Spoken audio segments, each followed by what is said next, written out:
All right, today we're going to take a look at 3 new board games from Phil Walker Harding. Before we take a look at any of these games, I want to talk about why I'm making a video featuring all 3 at once. So first, if you're not familiar with Phil Walker Harding, he is the designer of games like Barenpark, Sushi Go, Explorers, and Gizmos, all of which are games that I've done reviews for, that I've highly recommended. They've been on lists of my favorite family board games. Basically, Phil Walker Harding is brilliant when it comes to games that are for all ages and really engaging for adults just as much as they are for the children. So what he's done is he and his wife, Meredith, have founded their own production company out of Australia called Joey Games. And this year, they launched all 3 of these. So these are all 2023 productions here. And as you can see from the sides here, like many of his other games, they're for ages early elementary. So we've got 6 and up, 7 and up, 8 and up, and they play within 20 to 30 minutes. The Scribbly Gum game here is for 1 or more players, and it really is unlimited how many players you can have, whereas these other 2 games are 2 to 4 players. There are competitive games here and cooperative games. They are very different, but they all will hit the same audience. So I'm going to take a look at each one of these, and if you are interested in buying them, because this is this new company, Joey, they are currently doing orders off their website, and I have left a link in the description.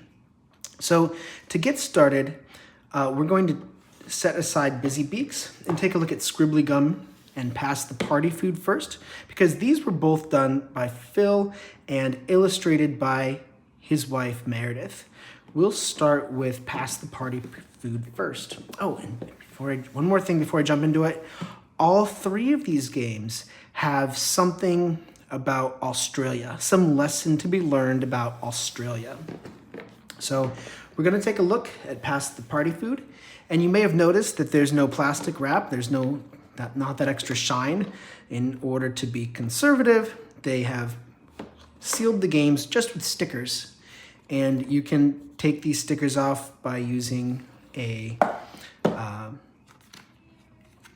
hair dryer, or you can use a knife. And in fact, in the box, they even included this note so that people could get the games open without tearing the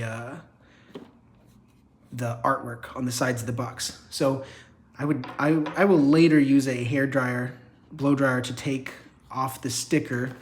But for now, for the video, I'm just going to use the knife.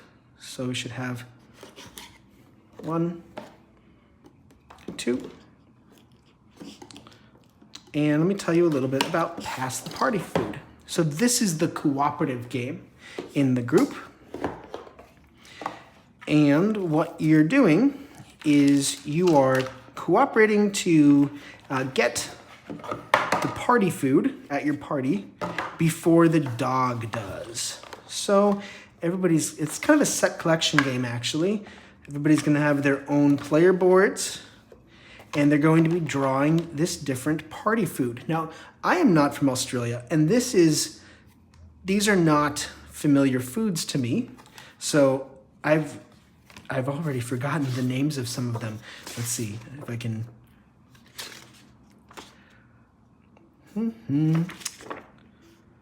Oh boy, I remember there's like fairy bread and something. Oh, here it is. Green snakes, hundreds and thousands biscuits. That's how they call sprinkles. Picolettes, fairy bread, lamingtons. Those are the party food. So what you're doing is you're putting the party food in the bag, and then one player is, here we go. One player, they're taking turns, but they're drawing one piece of food at a time and putting it on a plate. And one plate gets served to the player across from them, one gets served to the player to the left and to their right. And what they're trying to do is help their other teammates collect sets of party food, because after every set is collected, the dog is going to get some of that party food. And so this is a track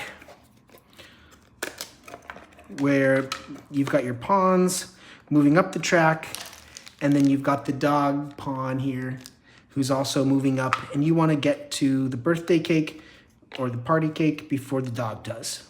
So if the dog completes sets, let's see, there should be a dog board here. Okay, so there's sort of a modified player board for the dog. You can see that sets of the same type, the dog only needs 3 matching, whereas players need 4. So anytime the dog completes a set, he's going to move up 3 spaces or 2 spaces. And if they complete 1 of each type, they'll move up 3 spaces. And you've got kind of similar movement points for the player boards, but you don't move as far when you complete a set 1 of each type. And in order to do complete sets, you need to get 4 instead of 3. Anyway, oh, and there's also a guide for what you're doing each time. Drawing food for the dog and drawing food for the players, and then checking for who completed sets. So we'll set that aside.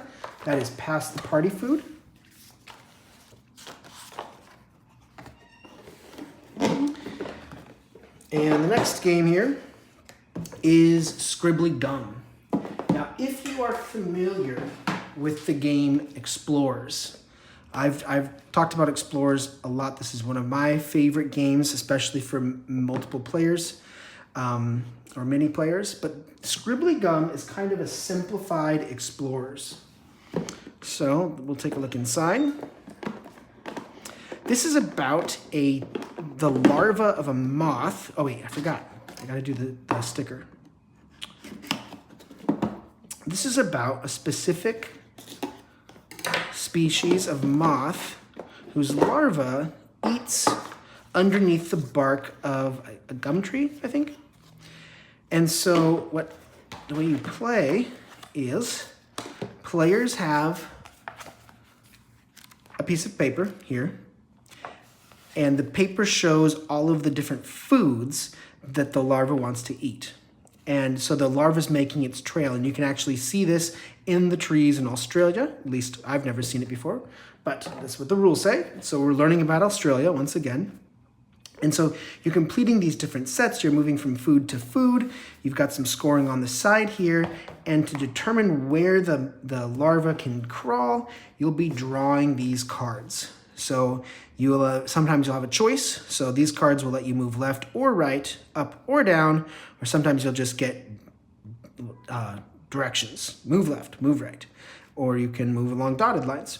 So there are a few objectives as well. And this game is played simultaneously. It's basically like your basic roll and write. A card is drawn and everybody simultaneously chooses their path.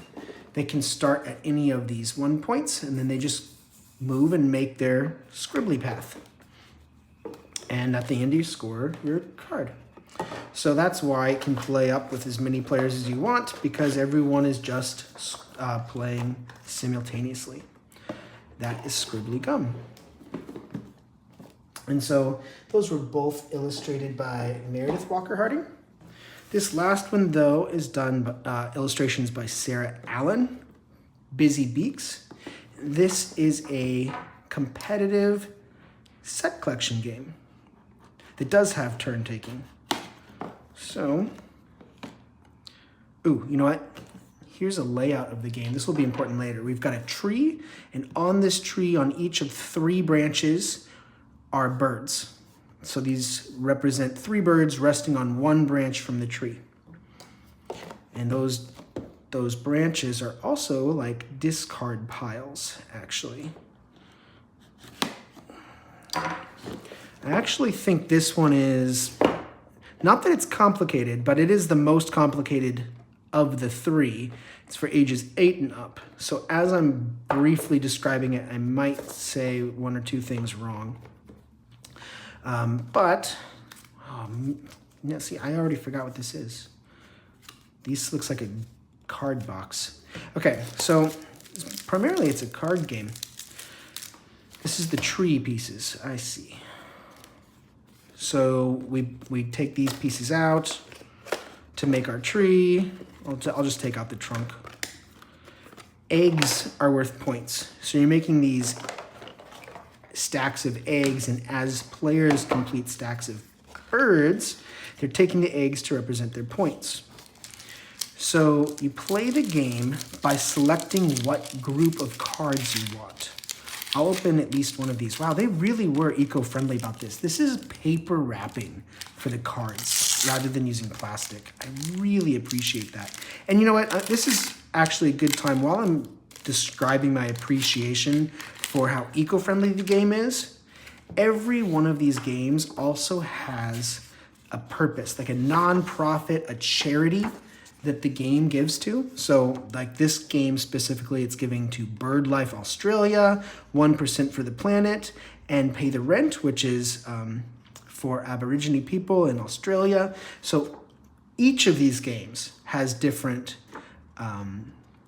charities or nonprofits that are being donated to, which I think is just fantastic. It is very clear that Phil and Meredith wanted to start a game company with a real purpose, and they didn't cut any corners here. Every aspect of this game is done to accomplish a mission.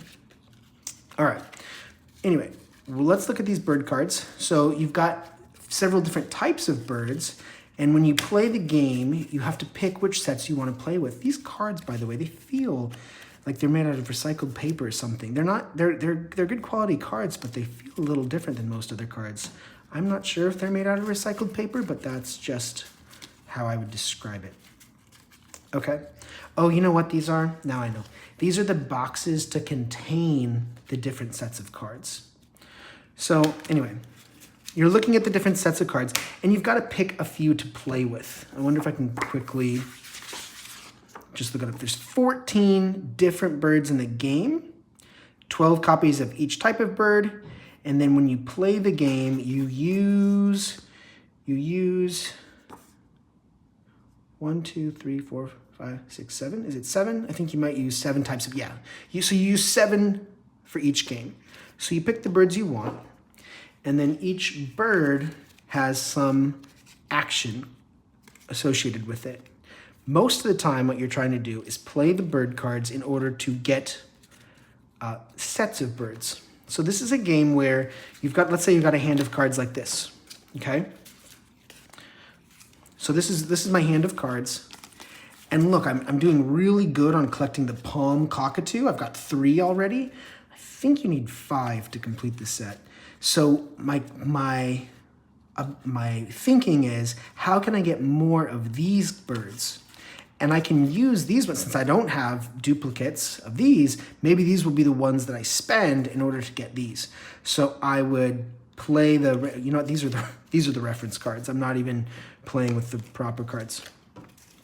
Okay, so I'm going to play my rainbow lorikeet onto the table and do this action, which looks like it's going to allow me to take 3 cards from the row. But in order to play this card, this is now discarded. So now the rainbow lorikeet is available for somebody else to claim. And so maybe somebody else, they play a broiga card. And maybe the broiga card, I think this is saying you can take the 2 cards that are above it. So maybe they play it down here, and maybe there's another one over there. So they play this one, and now they take these 2, and they go into their hand. And now it's my turn again, and I'm thinking, oh gosh, well, now that that's available, maybe I can create a set with this one. So I try to play this card, and it lets me take 2 from the branch. So now I'm picking this up.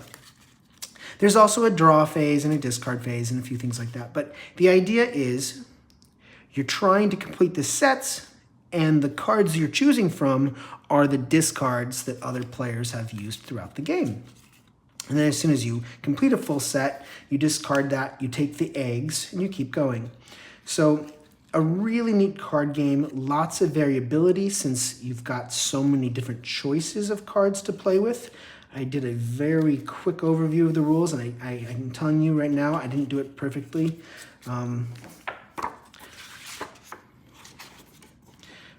Play a bird card, score a flock, you may score a flock, and then draw a card.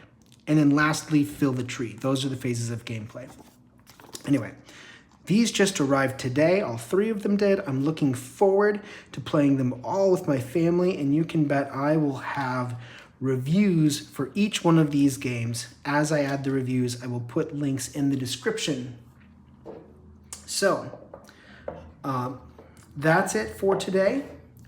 The 3 games, Busy Beaks, Scribbly Gum, and Pass the Party Food by Joey Games, all brand new. Thank you for watching, and I will see you next time.